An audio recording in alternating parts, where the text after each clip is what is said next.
Hey guys, so right now I'm going to be answering some questions from Sharnika Judy. I spent about 3 weeks thinking about the answer to this question or to these questions because, I think it's simple and complicated at the same time. It's been a point of discussion for many, many years. I'm sure hundreds of years. So I spent 3 weeks because I wanted to make it as simple as possible. So let's get into this question and hopefully you guys like this answer. And Sharnika, I hope you like the answer. The first question is, when does men's will end and God's will start? When does men's will end and God's will start? So to answer the question, when does men's will end and God's will start, you have to first define will. And so what I found is that in scriptures, there are two definitions of will that are addressed. So the first one is that will is the instruction that governs the choices that we make. And the second one is the faculty by which a person decides on and initiates action. So here's what I mean by the first one. Will is the instruction that governs the choices that we make. Psalm 40 verse 8 says, "I desire to do your will, my God. Your law is within my heart." So David says, "I desire to do thy will. Your law is within my heart." So what we see here is that will and law are synonymous. This is the will that is instructional, okay? God's 10 commandments is his will. So where does our will end and God's will begin in that case? When we give our life to God through Jesus Christ, it is no longer our will, but his will be done. Jesus says in Luke 22 verse 42, "Father, if you are willing, take this cup from me, yet not my will, but yours be done." So if we're surrendered to God, the moment we give our life to him, our instructional will ends. We no longer make laws for ourselves. We no longer just do our own will. At that point, it is no longer about our will when it comes to the instructions that we live by. It is now God's will. What does God want for our life? Okay?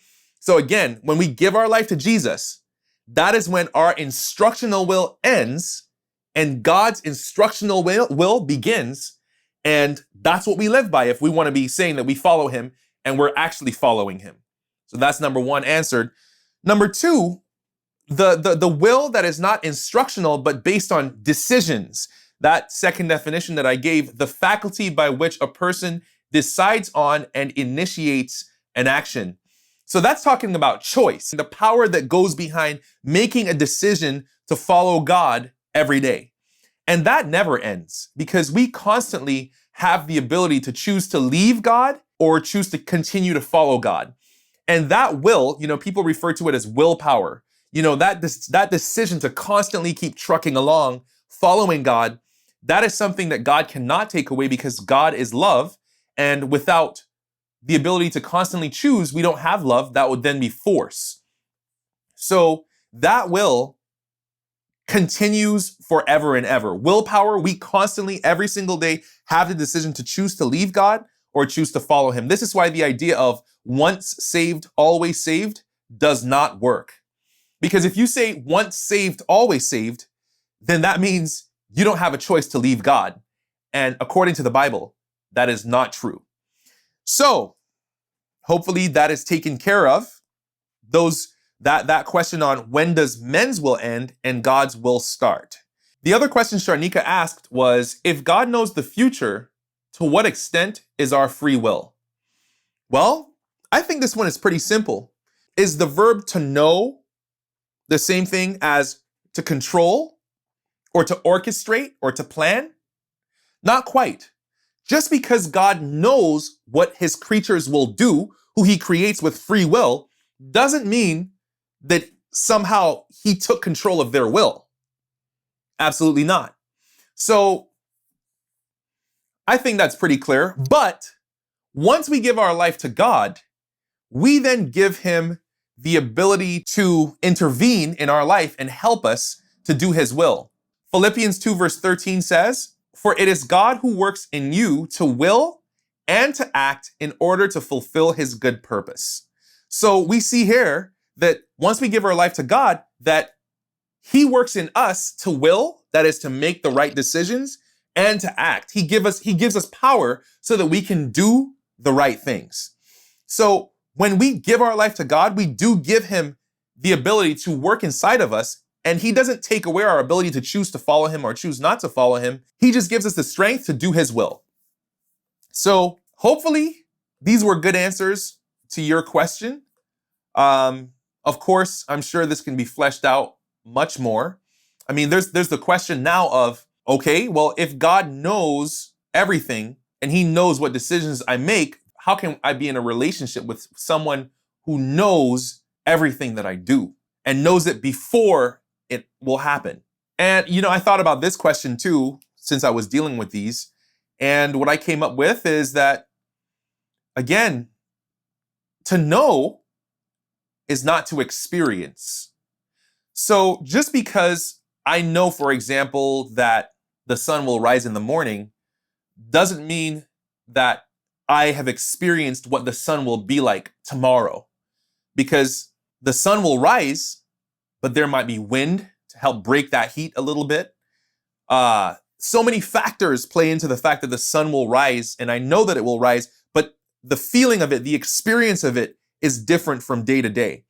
So just because God knows the decisions that we will make, because he is omniscient, doesn't mean that he knows the experience before it happens.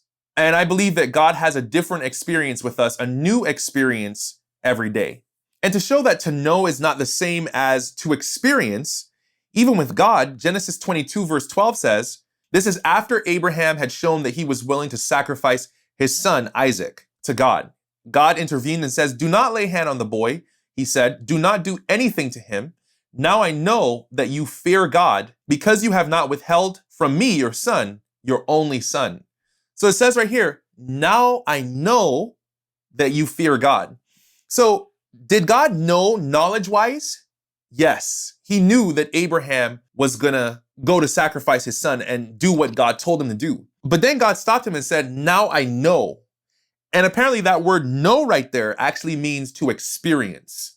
Now I've experienced you obeying me to the fullest, to the point where you were willing to offer your son because I told you to offer up your son as a sacrifice. So we see here very clearly, again, that just because God knows, it does not mean it's the same as him experiencing it before it happens. Yeah. I hope that makes sense. There's a reason why this has been discussed for millennia. And yeah. Thanks for asking that question, Sharnika Judy.